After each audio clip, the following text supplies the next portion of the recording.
G'day guys, it is Ben here from Hunt the Night. Now, what we're going to do today is I'm going to give you my first impressions of, I've probably got 5 or 6 hours into this scope right now, and probably 70 or 80 rounds on my range, a few in the field. So I'm going to give you my first impressions of this GSCI scope. I've had a lot of people keep messaging me when you're going to tell us something about it. So, I'm going to tell you something about it. Firstly, this scope is different, okay? This scope is different to anything else I have used. And I'm going to try and articulate some of it with my words, because I don't know how good at that I'm going to be, but I'm going to try and explain a few things. Because some of it, I don't know how to put my finger on it. I think a lot of it has actually got to do with the screen setup in this, which is different to everything else. Now, anyway, I'll get to it. You're going to see some footage. You're not going to see a heap. But I will put some footage up for some of the stuff I'm talking about. And the reason why you're not going to see a heap is, although this records internally, and I've spoken to GSCI about it, they actually reached out to me and said, hey Ben, the reason why the image quality when you record isn't as great is it's about power consumption, okay? They have set the internal recording up to use as little power as possible, and with that, there's going to be a sacrifice of resolution. And I don't think that's a bad thing. I mean, when you're running batteries, you know, you want to do it, you know, as efficiently as possible. You obviously want to use as little power as possible. You know, the downside of that is that, you know, for us guys who like YouTube and Facebook and posting videos, the image quality isn't going to be good. So I'm going to address that up front. The image quality on this device is absolutely fantastic. Like, and I've used it in fog, I've used it in, you know, great conditions, and I've used it in some pretty poor conditions. The image quality is fantastic. I cannot complain about the image quality. Now, you guys know that for me, image quality isn't the biggest thing in the world anyway. Functionality and use for me is the biggest, but the image quality on this, you know, really took me by surprise. And it shouldn't have, because the specs read well, okay?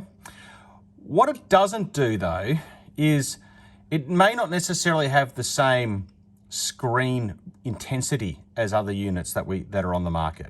And what I mean by that is the screen in here isn't nearly as eye-burning as some of the others.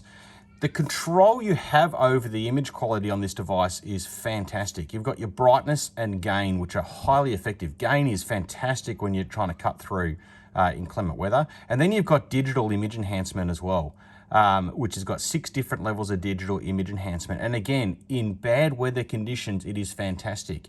Yes, it'll make things look a little grainier as it enhances the image, but it definitely shows you better target acquisition and identification in inclement weather. It's not something I really use when the weather's good, but it is, you know, having that level of control is absolutely fantastic.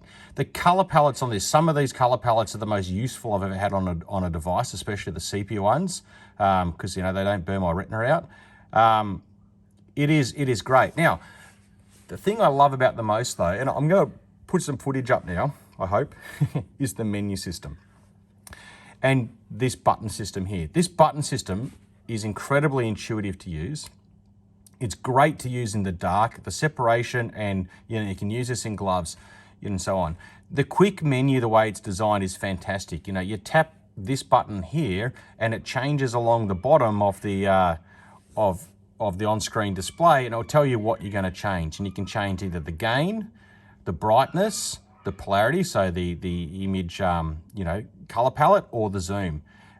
It does not actually interfere with anything else. You just keep pressing that to get to the one you want, and then you use these buttons here to do whatever it is, you know, adjustments you want. It is fantastic. It is really, really quick.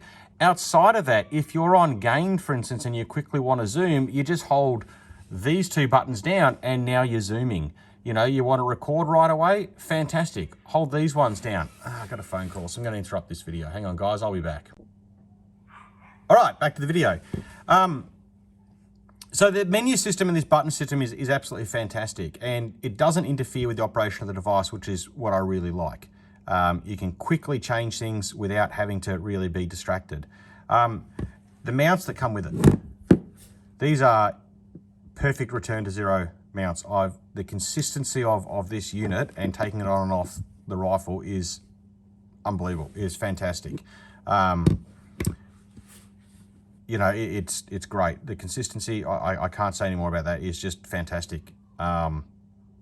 Everything I'd expect from a really, really high-end mount, and I've got it out of this one, which is really good. And it's a standard mount that comes with it. The extension rail is an extra cost, but the actual mount's a standard mount. The unit itself is incredibly fast. You turn it on and within 2.5 seconds, the unit is ready to go. It is very, very quick.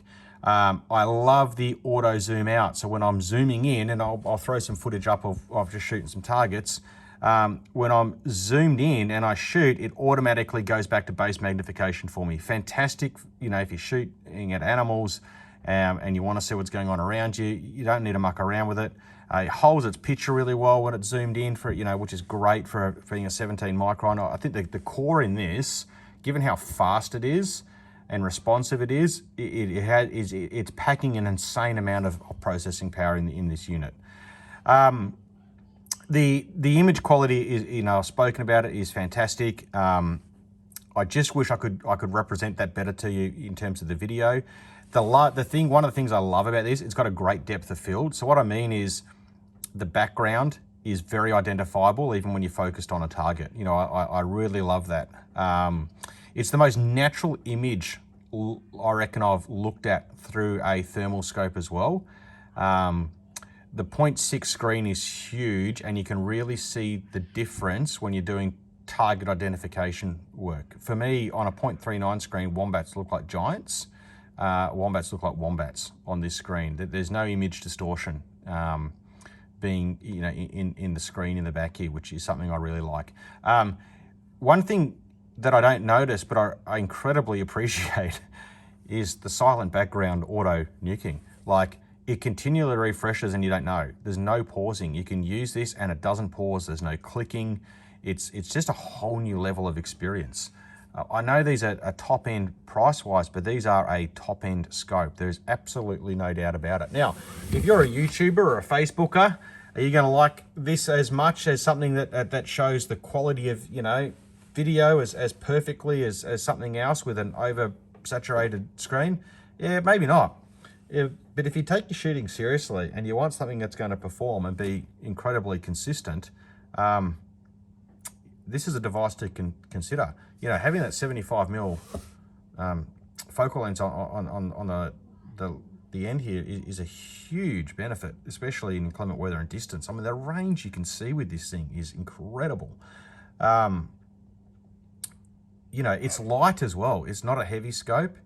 Yeah, it doesn't have all the bells and whistles like, you know, Wi-Fi and video streaming and so on, but this is going to be on my rifle for a while. I really feel that. I am really, really enjoying this scope. It's hard to explain. It's really hard to articulate, and it's hard to show you the image quality of it as well. But this is an absolute premium unit. There is no doubt about it. Yeah, really enjoying it. Anyway, guys, they're my first thoughts. Thanks for bearing with me. Hopefully I've got some of that footage up. Again, you know, it may not be as awesome quality, but it's more about showing you what this thing does. Yeah, and I'm going to be in the field with it again over the next few nights and into next week, as I've got some contracts to do, and hopefully I'll get some more footage and some more feedback for you. But anyway, there's my initial thoughts. Thanks, guys, and I will talk to you soon. Bye-bye.